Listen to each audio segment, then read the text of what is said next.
Né pour transformer des vies, le révérend Alain Patrick Tsenge est le fondateur des ministères ACER. Président et producteur de la chaîne Évangile TV, il est également animateur principal de l'émission Pendule à l'heure. Bienvenue à l'émission Pendule à l'heure. Conférencier à succès, l'un de ses messages clés est la formation des disciples et la formation des fils spirituels. Son investissement dans ses fils spirituels est ce qui fait de lui aujourd'hui un père respecté partout dans le monde. Auteur de plusieurs ouvrages, il défend en l'occurrence le message de la foi. La foi, c'est être sûr. Croit en la prospérité. Quand tu donnes l'offrande, Dieu t'apparaît en rêve, il dit qu'est-ce que tu veux. Et en la santé divine. Tous étaient guéris. Orateur apprécié pour ses messages directs et dynamiques, son ministère est accompagné par la manifestation des dons de guérison et de révélation. Mesdames et messieurs, veuillez accueillir l'homme de Dieu, l'apôtre Alain Patrick Tsenge. Moi là, c'est-à-dire que là, comme j'ai formé des pasteurs et des personnes pour prêcher, donc maintenant, je ne prêche plus tout le temps. Donc le temps où je ne prêche pas, entre-temps, je grandis. Et donc quand je me retrouve à vous prêcher, même 5 cultes, ce n'est pas suffisant à vous dire ce que je dois vous dire. Est-ce que vous vous rendez compte? C'est l'une des raisons pour lesquelles, souvent, lorsque je sais que je vais prêcher aux 5 cultes, et je vais prêcher à l'apôtre en direct ou l'apôtre en live, par exemple ce jeudi, je suis content parce que j'ai beaucoup d'occasions pour pouvoir vous parler et vous communiquer la sagesse que Dieu m'a donnée. Amen. Parce que je veux tellement que vous puissiez évoluer. C'est pour ça qu'on est en train de parler de la sagesse du donner du temps au temps. Une sagesse très importante à développer parce qu'on a vu qu'il y a beaucoup de domaines où nous devons développer notre sagesse. Ok? Et on a vu que nous devons développer la compréhension et la conscience du fait qu'il y a certains domaines, il y a des choses, il y a des circonstances dans notre vie où il n'y a que le temps qui nous permettra d'atteindre une certaine maturité, une certaine percée et une évolution notoire que tout le monde voit. Est-ce que vous me suivez? Et lorsque vous ne repérez pas ces domaines dans la vie et que vous essayez de vous empresser de faire des choses où vous êtes impatient, vous risquez de faire des dégâts. Est-ce que vous me suivez? La sagesse veut que vous puissiez repérer ces domaines. Et j'ai pris l'exemple que je vais reprendre là parce que c'est un exemple qui est très important. J'ai pris l'exemple du manguier. J'ai dit, chez moi au Gabon, lorsqu'on plantait le manguier, les premières semaines et les premiers mois, on arrosait et on désherbait. OK? Et à un certain moment, quand le manguier atteint une certaine taille, il n'avait plus besoin qu'on puisse l'arroser. OK? À partir de ce moment, c'est le temps qui prend le relais. Ce n'est pas parce que nous avons arrosé et que pendant le temps de l'arrosage, les fruits allaient sortir. OK? Même au moment où on arrête d'arroser, les fruits ne sortent pas. On laisse le relais au temps. On laisse le temps au temps maintenant. Quelqu'un me suit ici? Celui qui cultive les manguiers sait qu'il ne peut plus rien faire. Il a fait tout ce qu'il fallait pour que le manguier puisse pousser. Maintenant, c'est le temps qui va faire les choses. Amen. Et j'étais en train de dire qu'il y a des domaines où vous pouvez faire des trucs pendant que vous attendez que les temps s'accomplissent. Mais il y a des domaines où vous avez fait ce qu'il faut. Maintenant, il vous faut tout simplement attendre. Est-ce que quelqu'un me suit ici? Vous me suivez attentivement? Et quand vous attendez, vous prenez votre mal en patience jusqu'à ce que votre heure arrive, jusqu'à ce que le temps de Dieu arrive. Parce qu'il y a beaucoup de situations qui dépendent du temps, mais il y a aussi beaucoup de situations qui dépendent du temps et du maître des temps et des circonstances. Quand vous preniez un manguier, l'exemple du manguier, quand vous avez fini d'arroser et que ça grandit, ça dépend du temps. Et les scientifiques peuvent déterminer avec exactitude le temps que ça va prendre pour un manguier de donner du fruit. Quelqu'un me suit ici? Mais un être humain, il n'y a pas que le temps, il y a aussi le maître du temps et des circonstances, c'est-à-dire Dieu, qui va déterminer le moment de la percée. Est-ce que tout le monde me suit ici? C'est pour ça que la Bible dit dans le livre de Corinthe, j'ai planté, Apollos a arrosé et Dieu a fait grandir, croître. Donc, on comprend que dans la croissance d'un individu, dans la percée d'un individu, on comprend qu'il y a, dans la percée d'un individu, il y a une intervention divine. C'est pour ça que vous ne devez jamais jalouser quelqu'un qui perce avant vous. Et pourtant, vous êtes nés au même moment spirituellement et parfois vous faites les mêmes choses. Donc, s'il a été nommé avant vous, c'est une question de temps de Dieu. Ce n'est pas forcément une question de process ou de l'organisation. Je prends un exemple. Certains pensent que vous allez être responsable de GR, donc automatiquement, vous allez être responsable de réseau. Non, ok? Certains pensent que étant responsable de réseau, automatiquement, vous allez être pasteur, ok? Certains pensent que étant pasteur, stagiaire, automatiquement, ils vont être confirmés pasteurs associés. Dans la croissance de l'être humain, et je prie que le Saint-Esprit m'aide à entamer ce sujet-là, à ce culte. Dans la croissance de l'être humain, il y a beaucoup de paramètres. Il y a les paramètres qui concernent l'homme lui-même. Il y a les paramètres qui concernent ceux qui enseignent l'homme pour qu'il grandisse. Et il y a des paramètres qui concernent Dieu. Tout le monde me suit ici?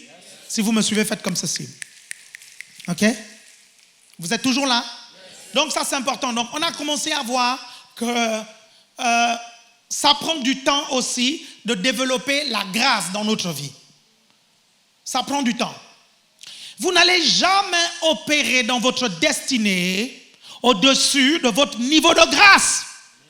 Quelqu'un me suit ici? La grâce se développe, ok, en faisant des choses. La grâce fait partie des choses. Pour qu'elles grandissent, elles se développent, il faut faire des choses. Ne suivez pas ces personnes qui pensent qu'il ne faut rien faire pour que la grâce se développe. Quelqu'un me suit ici? Regardez, je vais vous dire autre chose. Ce n'est pas parce que vous faites un travail pour développer la grâce dans votre vie que la grâce dans votre vie vous donnera la percée au moment que vous attendez. Est-ce que vous me suivez? La grâce fait partie des choses où, pour qu'elle commence à amener la percée, ok, c'est Dieu qui décide. C'est le temps de Dieu. Quelqu'un me suit ici? Comme Jésus aux noces de Canaan. Ok, est-ce que vous comprenez? La Bible dit, Jésus croissait en stature, en sagesse et en grâce devant Dieu et devant les hommes. Donc il a eu le temps de grandir. Mais pourtant, quand il a été baptisé, il a été rempli du Saint-Esprit. Quand il a jeûné dans le désert, il a été revêtu de la puissance de Dieu. Il semblait être prêt. Mais arrivé à Canaan, qu'est-ce que Jésus va dire à Marie? Mon heure n'est pas encore arrivée. Avoir la sagesse de discerner le temps, c'est aussi avoir la sagesse de repérer que ma grâce est sur le point de faire une percée dans ma vie. Y a-t-il quelqu'un qui me suit ici? Quelqu'un me suit ici? Pourquoi? Ça vous empêchera de faire les choses au-delà du niveau de grâce dans lequel vous opérez. Est-ce qu'il y a quelqu'un qui me suit ici? Regardez, dans le livre Les 7 difficultés de la dimension prophétique, j'explique que l'une des difficultés dans la dimension prophétique, l'une des limites dans la dimension prophétique, c'est la limite de la grâce. Ok? Ça, dans l'opération des dons spirituels, vous serez toujours limité par quelque chose, même si la puissance de Dieu est sans limite dans votre vie, sa manifestation dépendra de la limite de la grâce qu'il y a dans votre vie. Est-ce que quelqu'un me suit ici? Est-ce que vous me suivez? Et c'est pour ça que la Bible dit que nous ne devons pas avoir des prétentions excessives à notre foi. Quelqu'un me suit ici? Et je vous ai déjà dit que la grâce augmente à cause de la foi. Et parfois dans la Bible, notamment dans Actes des Apôtres, quand la Bible dit Étienne plein de grâce, le mot grâce c'est pistis. Et pistis c'est le mot grec qui désigne foi. Donc la foi et la grâce sont intimement liées. Est-ce que vous me suivez? Donc quand la Bible dit que nous ne devons pas avoir des prétentions excessives à notre foi, Implicitement, la Bible nous dit que nous ne devons pas avoir des prétentions excessives à notre grâce. Y a-t-il quelqu'un qui me suit ici? Nous ne devons pas aller au-delà, sinon nous allons nous casser la figure. Nous devons identifier le type de grâce qui opère dans notre vie et identifier le niveau de la grâce qui opère dans notre vie et opérer en fonction de ce niveau. Amen. Mais ne pas arrêter de travailler, ne pas arrêter d'être constant dans les disciplines spirituelles. Ok? Parce qu'en étant constant dans les disciplines spirituelles, ça laboure notre esprit. Et je disais donc que le développement de la grâce dans la vie de quelqu'un est intimement lié au développement de l'esprit dans la vie de la personne, de son esprit. Quand ton esprit est bien labouré, quand ton esprit est mature, est-ce que vous me suivez?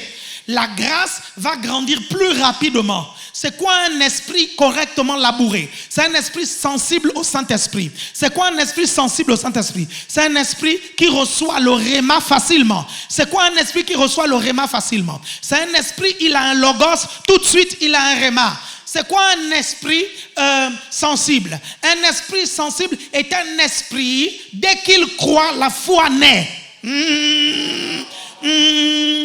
Parce qu'il y a une différence entre le fait de croire et le fait que la foi se manifeste. Ok? Le fait de croire, c'est le déclenchement qui permet à la foi de naître, à la foi de s'activer. Quelqu'un me suit ici? Mais ce ne sont pas tous ceux qui croient qui réussissent à déclencher la foi. La différence se trouve au niveau de la sensibilité de l'esprit. Y a-t-il quelqu'un qui me suit ici? Ça, c'est ce que je suis en train de dire là. Vous n'allez pas écouter ça n'importe où, hein?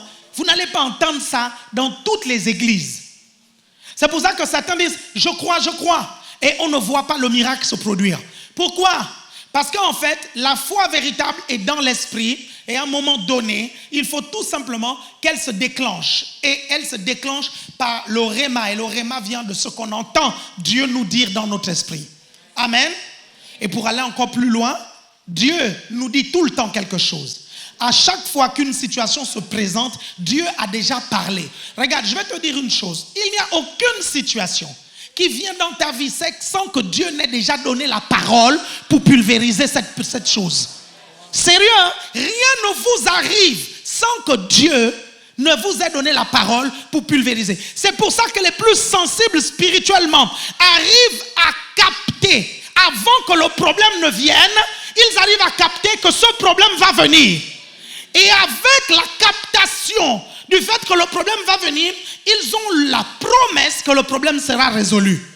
Quelle est la différence entre les personnes qui sont surpris, le problème vient, et ils se mettent maintenant à prier pour chercher un réma? La différence, c'est au niveau de la sensibilité de l'esprit de ces personnes-là. Et pour travailler son esprit, afin que l'esprit devienne sensible, ça prend du temps. Dites, ça prend du temps. Parfois, ça prend des années. Le problème avec beaucoup de chrétiens, c'est qu'ils ne sont pas constants dans les disciplines spirituelles. Vous me suivez? Ce mois-ci, ils vont prier régulièrement. Et le mois d'après, ils vont arrêter de prier pendant 2, 3, 4 mois, mettant en pause le labourage, le travail de leur esprit. Comme si leur destinée se mettait en pause. Écoutez-moi bien, la durée de vie de votre corps sur la terre a une date d'expiration. Vous me suivez? Et ça, je vous l'ai dit il y a 3 semaines. Ça a une date d'expiration. Donc, faites attention à ces pauses-là que vous mettez dans les disciplines spirituelles qui retardent le fait de travailler votre esprit. Amen? Vous me suivez? Ok, vous allez regarder un enseignement que j'ai donné sur comment rendre son esprit sensible, comment développer sa sensibilité spirituelle. Ok? J'explique en fait comment labourer son esprit. Ok? Et l'augmentation de la grâce dépend de ça. C'est comme ça que vous allez retrouver des personnes, la grâce augmente plus vite dans leur vie, ok, que chez d'autres personnes. Le facteur déterminant, c'est quoi? C'est leur esprit. Et qu'est-ce qui fait que leur esprit soit comme ça? Ce sont les disciplines spirituelles. C'est l'environnement spirituel. Quelqu'un me suit ici? Pendant que toi tu passes du temps dans les boîtes de nuit, dans les fêtes, dans les anniversaires de tes cousins et tes cousines, lui il passe du temps dans la présence de Dieu avec des frères à s'édifier, avec les activités de l'église à s'édifier. Parce que l'atmosphère spirituelle laboure notre esprit. Quelqu'un me suit ici? Attendez, ça ne vous surprend pas que le jeune Samuel a entendu la voix de Dieu dans la maison de Dieu. Et pas n'importe où dans la maison de Dieu, là où il y avait l'arche. La Bible dit à côté de l'arche. Samuel dormait à côté de l'arche. Et pourquoi Samuel n'a pas entendu la voix de Dieu les années d'avant? Est-ce que vous me suivez? Parce que à côté de l'arche, son oreille spirituelle était en train d'être labourée. Quelqu'un me suit ici? Dans la présence de Dieu et à côté de la présence de Dieu, votre oreille est en train d'être labourée. Est-ce que vous me suivez? C'est pour ça que vous ne devez pas arrêter ça. C'est pour ça que ça prend du temps. Le problème avec beaucoup de chrétiens, quand ils ne comprennent pas dès l'instant où ils viennent de se convertir, qu'ils ne doivent pas perdre du temps. Ils ne sont plus comme les autres jeunes du quartier. Ils ont une grande destinée. Comme on l'a appris tout à l'heure au 3e culte, ils ont la grossesse de leur puissante destinée. Quand ils réalisent ça, qu'est-ce qu'ils font? Ils multiplient les disciplines spirituelles. Parce que son esprit doit se développer. Sa vision spirituelle doit se développer. Ses oreilles spirituelles doivent se développer. Sa sensibilité spirituelle doit se développer. Pourquoi? Pour créer un environnement propice au développement de la grâce dans sa vie. Pourquoi? Parce que plus tôt tu commences, mieux c'est. Est-ce que vous me suivez? Tu n'as pas de temps à perdre. D'après vous, pourquoi Pierre, Jacques, Jean, les disciples, après 3 ans et demi, ils ont commencé à avoir des ministères glorieux? Et pourtant, la plupart d'entre nous, c'est après 15 ans qu'on a des ministères glorieux. C'est parce que pendant 3 ans et demi, ils étaient à côté du roi des rois, du Seigneur des seigneurs. Ils étaient à côté du maître. Ils ressentaient la présence du maître. Ils entendaient la voix du maître. Ils ressentaient l'onction du maître. Est-ce que vous comprenez ça? 3 ans et demi, ils voyageaient avec le maître. Là où le maître dormait, ils dormaient. Pendant 3 ans et demi, ça labourait leur esprit. Quelqu'un me suit ici?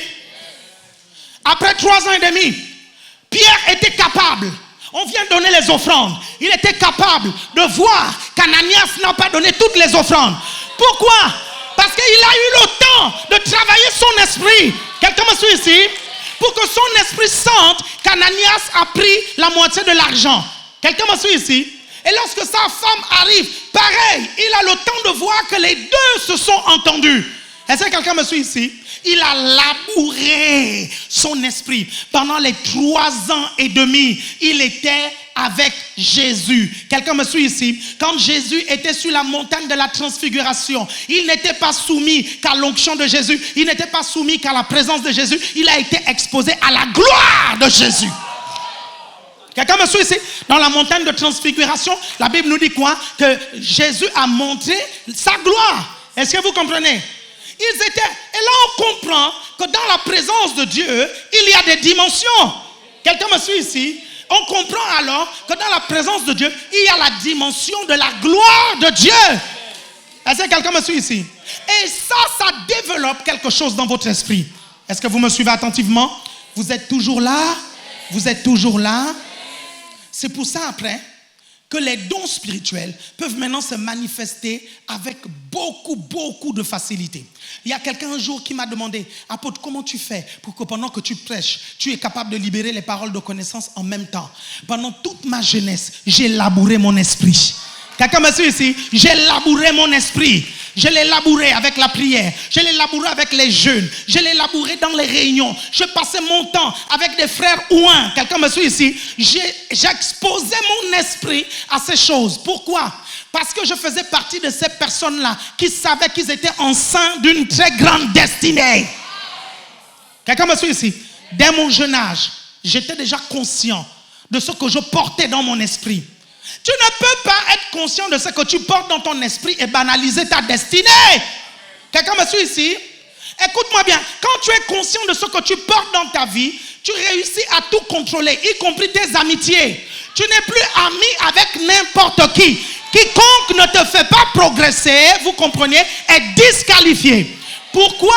Parce qu'il faut que tu sois en contact avec des personnes pendant que vous êtes en train de parler, ton esprit frémit. Tu comprends? Il y a des chrétiens, quand tu parles avec eux, tu as juste envie de prier en langue.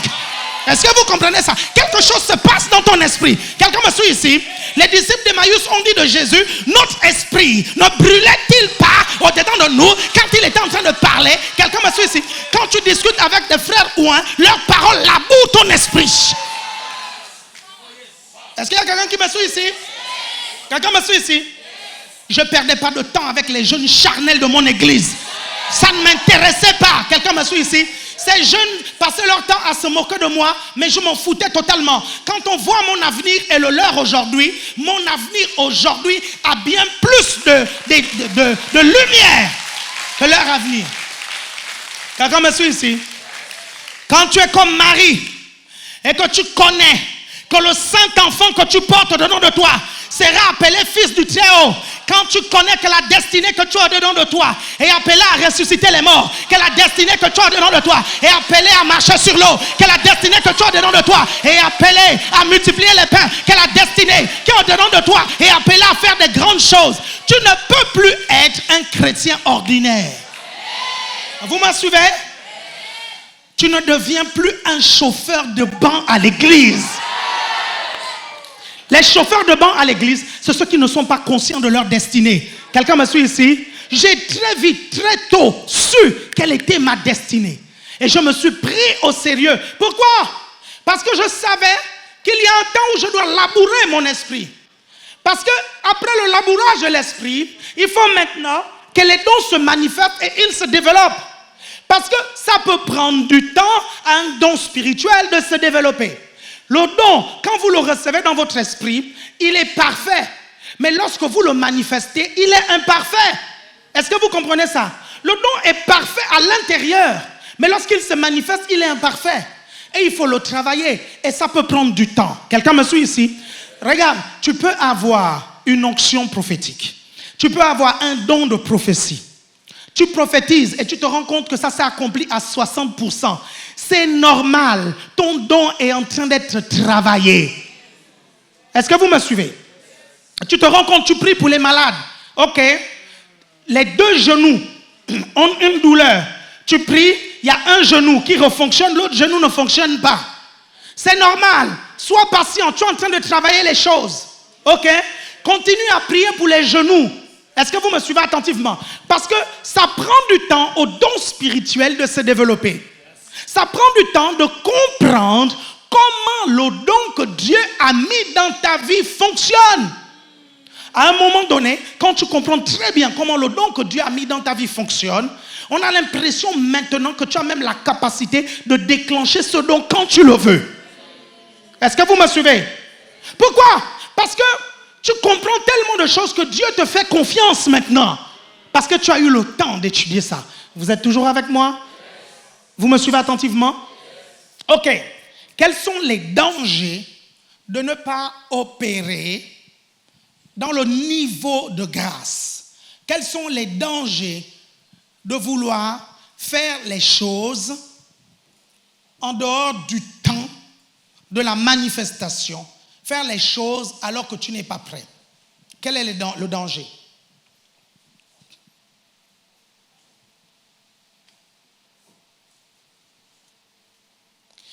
Dans l'univers du prophétique, les yeux spirituels s'ouvrent en priant, en jeûnant, en écoutant la parole de Dieu, en faisant des disciplines spirituelles. Est-ce que vous me suivez? Et il y a un temps où Dieu ouvre les yeux. Là, je vais vous parler des choses tellement sérieuses. J'en ai parlé un tout petit peu à la convention de Lyon, ok?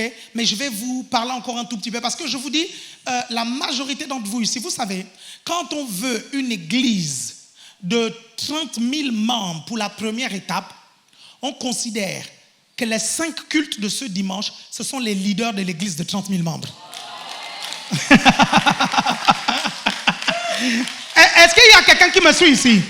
Parce que vous êtes là, vous dites, mais pourquoi il me dit tout ça? Mais je te dis tout ça parce que tu es le futur leader dans cette église de 30 000 membres. Quelqu'un me suit ici? Donc c'est important que tu comprennes ces choses. Il y a donc un serviteur de Dieu.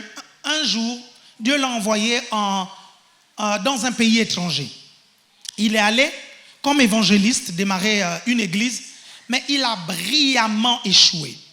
C'était tellement difficile. Son église ne décollait pas qu'il a enchaîné les jeûnes. Ok? Il jeûnait, jeûne sur jeûne, jeûne sur jeûne. Il priait parce que c'était la seule méthode qu'il connaissait pour la percer dans le ministère. Vous me suivez? Et c'est comme ça qu'après quelques années là-bas, il a tellement galéré. Je vous dis, il a galéré à un point où il n'avait même pas la nourriture pour nourrir ses enfants. Ok? Et je vais vous dire même, à un point où même, il allait dans les supermarchés voler pour nourrir ses enfants. Serviteur de Dieu qui a été envoyé en mission. Ok? Mais il s'est dit, mais c'est quoi cette vie?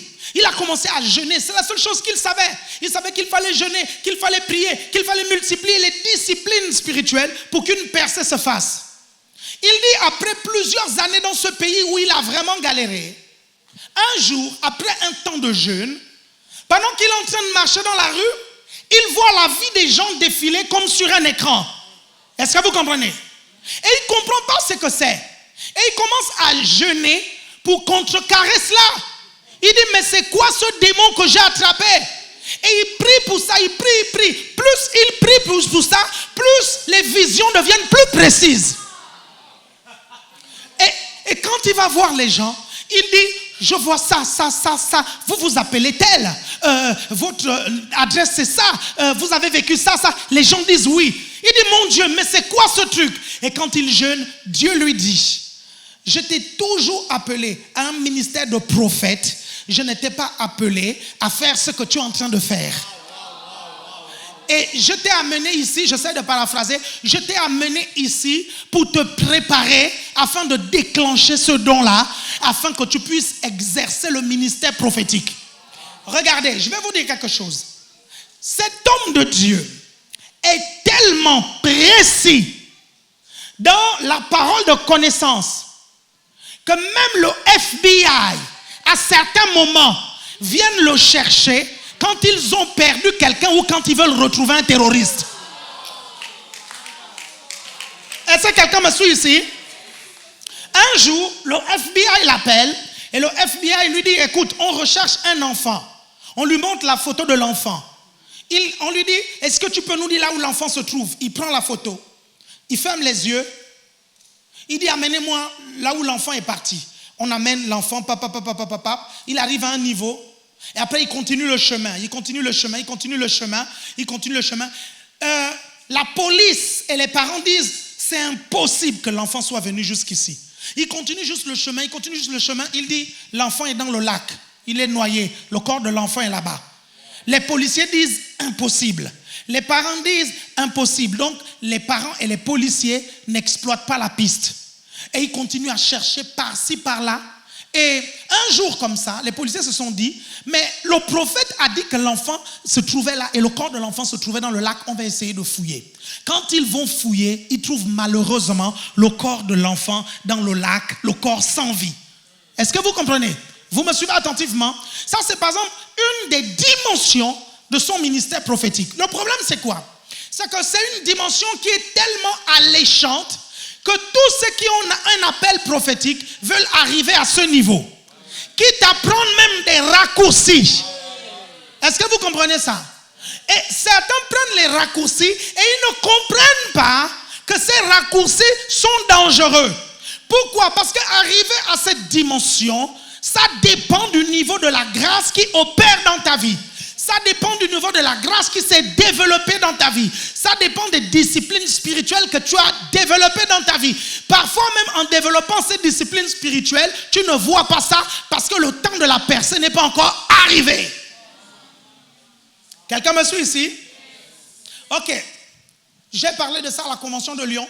Et je vais reparler de ça et je vais bien approfondir les choses pour que vous puissiez comprendre. Parce que quand on est dans une église des jeunes, les jeunes veulent tellement percer, même dans le ministère, ils peuvent tomber dans des pièges, ok, qui vont leur faire vivre des choses terribles.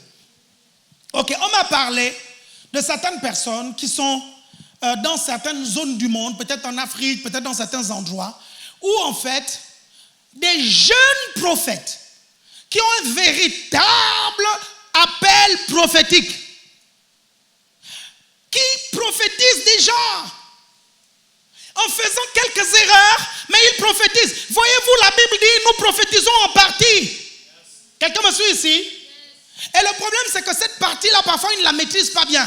Donc, comme ils veulent aller très vite, j'ai appris quelque chose qui m'a terriblement déçu. Je me suis dit, what? Mais c'est terrible ça. On m'a raconté qu'il y a un frère, prophète, il a rencontré d'autres prophètes dans un certain pays qui lui ont dit, écoute, je connais quelqu'un, si tu viens chez lui, il va te débloquer. Donc les numéros de téléphone, toutes ces choses, les adresses, tu vas voir ça. Est-ce que vous comprenez? Et dans mes recherches, on m'a envoyé l'Instagram de ce monsieur. Quand j'ai regardé l'Instagram du monsieur, bien aimé, ce n'est pas un homme de Dieu, c'est un sorcier qui utilise la Bible. Je t'ai pas fait mal, j'espère. Est-ce que vous me suivez attentivement? Vous me suivez? Et ces personnes vont aller chez ce monsieur. Et le monsieur va leur demander de commander des sortes de pierres, de commander des bougies, vous comprenez? De commander des parfums sur des sites de magie. Est-ce que vous me suivez? Et le monsieur va leur demander de faire un certain rituel. Ok? Et quand ils font ce rituel-là, au bout de quelque temps, quand ils passent prêcher, tout à coup, ils commencent à voir les numéros de téléphone, ils commencent à voir les adresses des gens, ils commencent, et on dit dans le milieu qu'on l'a prophétiquement débloqué. Est-ce que vous voyez à quel point ça peut être grave? Est-ce que vous voyez à quel point ça peut être grave? Regardez, c'est important que vous compreniez quelque chose. My God. My God, my God, my God, my God, my God, my God, my God, my God, my God, my God, my God. Regardez, il y a des objets dans le monde spirituel qui sont des portes d'entrée pour les esprits. Vous comprenez? Et si Dieu ne veut pas que nous utilisions ces objets, c'est parce que les démons, passent par ces objets pour influencer la vie d'un individu. Quelqu'un me suit ici? Bien-aimé, on sort de l'animisme du monde, des endroits occultes. On réatterrit à l'église et on nous introduit encore dans le fétichisme. Est-ce que vous suivez ça? C'est terrible. C'est terrible et je dis bien c'est terrible. Et l'un des serviteurs de Dieu qui nous raconte cette histoire dit qu'un jour il a commandé ces choses et quand il a commandé, des choses bizarres ont commencé à lui arriver. Et il ne comprenait pas, il s'est dit non, je pense que je me suis mis sur un chemin vraiment compliqué. Il a demandé pardon au Seigneur et il a compris que ce n'était pas du tout le temps de Dieu. Est-ce que vous comprenez? Pour que son don arrive à ce niveau, il fallait qu'il continue à labourer. Est-ce que vous me suivez? Ok, je vais terminer dans 1 minute ou 2 et je vais vous dire quelque chose de très important pour que vous puissiez comprendre. Ok, quand Adam et Ève étaient au jardin d'Éden, la Bible dit que leurs yeux étaient fermés, n'est-ce pas? Et Dieu avait un temps bien précis où ils devaient manger le fruit pour que leurs yeux s'ouvrent. Ils ont mangé le fruit avant le temps et leurs yeux se sont ouverts. Ça veut dire que si tu débloques des choses dans ton esprit avant le temps de Dieu, en utilisant les méthodes du serpent, la prophétie de la mort prématurée va s'accomplir dans ta vie. C'est pour ça que certains serviteurs de Dieu, vous comprenez, vont mourir de manière prématurée. Pourquoi? Parce que leur don est un mélange. C'est un mélange. ils ont un appel authentique, ils ont un don authentique, mais ils veulent développer les choses au-delà de la grâce et ils vont faire des mélanges. Ils mélangent cela avec la magie. Bien-aimés, nous oublions souvent que Galates 5, 18 à 22 nous dit que la magie fait partie des œuvres de la chair. Ça veut dire qu'il y a des personnes dans l'église, leur problème de la chair c'est le sexe. Il y a d'autres personnes dans l'église, leur problème de la chair c'est la magie. L'envie de dépasser, vous comprenez, la grâce avant le temps. Est-ce que vous me suivez? Mais le problème c'est quoi? Dieu a dit ceci à Adam et Ève. Si tu le fais, tu mourras. Tout dépendait de la dispensation dans laquelle ils étaient. Dans la dispensation dans laquelle ils étaient, ce n'était pas le temps, vous comprenez, de cette ouverture. Donc, si tu vas dans des endroits bizarres pour qu'on te débloque prophétiquement, la sentence, c'est la mort prématurée. Et j'ai observé certains serviteurs de Dieu dont je tairai les noms. Pourquoi je les appelle serviteurs de Dieu au moment où certains, en fait, les appellent des sorciers? Non! Ce ne sont pas des sorciers. Ce sont des frères qui marchent dans la chair et qui blaguent avec la magie et les choses occultes. Regardez, il peut y avoir un mélange. Je vous dis la vérité. Il peut y avoir un mélange. Quelqu'un peut prêcher la parole de Dieu et mélanger des choses avec des pratiques occultes. Regardez, déjà, c'est la sorcellerie. Ce n'est pas seulement le fait d'aller toucher les fétiches. Si la sorcellerie, l'esprit de sorcellerie se manifeste rien qu'en développant des habitudes de sorcier. Quelqu'un me suit ici? Ces habitudes de sorcier sont causées par quoi? Par notre chair que nous n'arrivons pas à maintenir. Est-ce que vous me comprenez? Par exemple, la méchanceté. Vous ne comprenez pas que quand vous développez la méchanceté, vous attirez des esprits de sorcellerie. Parce que la particularité de la sorcellerie, c'est la méchanceté. Est-ce que vous me suivez attentivement? Le problème avec ces personnes-là, c'est quoi? C'est que certains meurent prématurément. Regardez, je vais terminer avec ceci. Il y a un serviteur de Dieu qu'on suit, que je regardais, je suivais. Je tairai le nom. Certains d'entre vous, vous allez reconnaître. Il dit ceci. Il dit qu'un ange lui est apparu. Et l'ange lui a dit, tu vas mourir en novembre. Vous suivez? Ce serviteur de Dieu-là, il est jeune. Il a à peu près mon âge. Je vais taire le nom. Il a à peu près mon âge. Il dit que l'ange de Dieu lui a dit, il va mourir, en novembre. Il a parlé de ça à son fils, il a parlé de ça à sa famille, et il a commencé à préparer, les choses pour pouvoir mourir en novembre. Vous me suivez attentivement? Retenez que la volonté parfaite de Dieu est que vous puissiez vivre longtemps. Si vous mourrez de manière aussi prématurée, il y a une raison. Quelqu'un me suit ici? Il y a une raison. Vous me suivez? Vous me comprenez attentivement? Il y a toujours une raison. Ce n'est pas le plan de Dieu. Est-ce que vous comprenez? Que quelqu'un meurt de manière prématurée. C'est pour ça que je prophétise que vous ne mourrez pas de manière prématurée. Au nom de Jésus-Christ. Ok? Il est allé chez son nouveau père spirituel. Parce que ce serviteur de Dieu-là, il a plusieurs pères spirituels, Je ne suis pas contre le fait d'avoir des pères dans des domaines bien précis, Mais mes chers frères et sœurs, quand tu changes tout le temps de père spirituel, il y a déjà un problème dans ta stabilité. Et il allait chez le nouveau père spirituel en sachant que je connaissais déjà qu'il avait deux autres pères spirituels avant celui-là. Et le père spirituel a prié pour lui, il est tombé sous l'onction. Et là-bas, il a entendu une voix lui dire... je te rajoute des années et je te donne un nouveau souffle de vie. Quelqu'un me suit ici? Et il dit, ce serviteur de Dieu l'a sauvé la vie. Est-ce que vous comprenez? La vérité, vous savez, quand vous connaissez la parole de Dieu, vous comprenez ce qui s'est passé. Ce frère, serviteur de Dieu, était sous le coup d'un méchant esprit de séduction, d'un démon qui faisait croire que c'était un ange qui lui donnait des informations. Est-ce que vous comprenez ça? Et moi, quand je regarde dans mes enquêtes, je soupçonne, vous comprenez, que ce serviteur de Dieu-là est dans la lignée de ces personnes qui vont aller chez des gens pour les débloquer. Est-ce que vous comprenez ça? Et après cela, qu'est-ce qui se passe? À un moment donné, le diable va signer ton arrêt de mort parce que les déblocages prématurés et diaboliques, la sentence c'est la mort prématurée. Vous me suivez attentivement? C'est pour ça que vous ne devez pas blaguer avec ces choses. Laissez le temps, donnez du temps au temps. Quelqu'un me suit ici? Vous êtes toujours avec moi? Et je vais terminer avec ceci. Vous voyez le ministère de Kathryn Kuhlman. Vous voyez comment il est si puissant. Bien aimé, je vous dis souvent, et c'est réel, ce sont les 10 dernières années de sa vie. Vous me comprenez?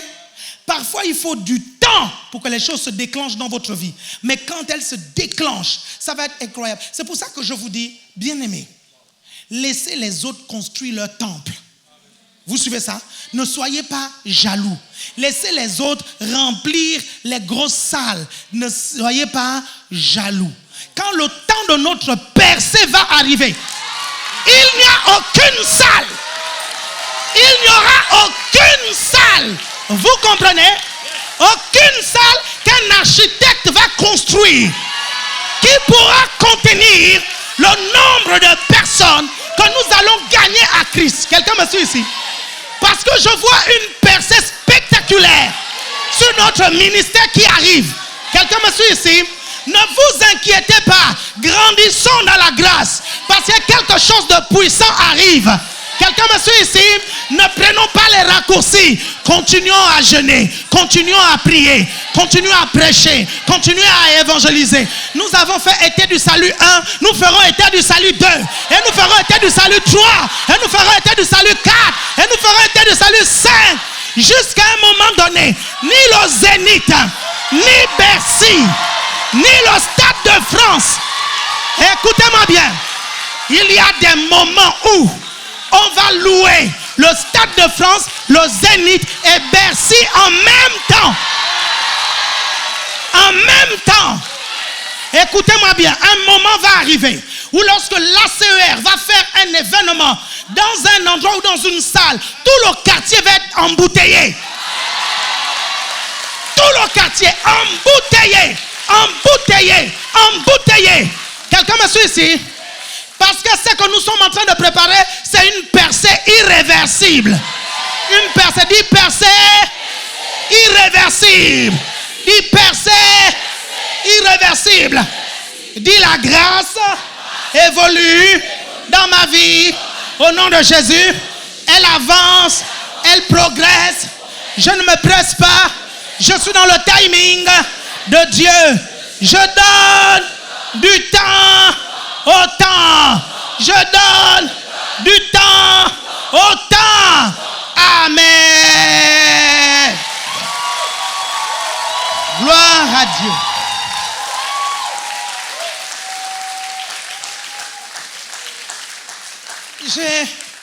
Je n'ai même pas vu le temps passer.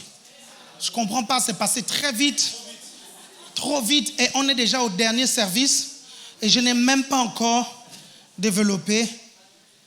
Regardez, devenir riche, ça prend du temps. Hein? Il reste un culte. Ah là là. Devenir riche, ça prend du temps. Quoi encore? Un autre gros point. Mon Dieu. L'éducation du caractère d'un disciple, ça prend du temps. Mon Dieu, mon Dieu, mon Dieu, mon Dieu. Mon Dieu. Bon, écoutez, au 5e culte, je vais faire ça. L'éducation du caractère d'un disciple. OK? OK? Et vous allez voir, ça va vous aider. Parce qu'il y a des gens que vous éduquez spirituellement. OK? Vous leur donnez la nourriture, vous leur donnez des conseils, vous les corrigez. Ils repartent 2 jours plus tard, ils retombent. Et vous ne comprenez pas pourquoi ça arrive. Est-ce que vous suivez? Et je vais vous donner des clés, OK, qui vont vous transformer, vous, afin de transformer les autres. Regardez, je vais vous dire quelque chose. Parfois, lorsque vous sentez de la résistance au niveau de vos brebis, c'est parce que Dieu a quelque chose à transformer dans votre vie. Et regardez, Dieu, vous ne pouvez pas transformer le peuple de Dieu sans avoir été transformé. Et Dieu utilise son peuple pour vous transformer. Et donc, il faut déjà que vous soyez transformés pour pouvoir les transformer. Amen. Et c'est ça qu'on va voir tout à l'heure. Acclame le Seigneur.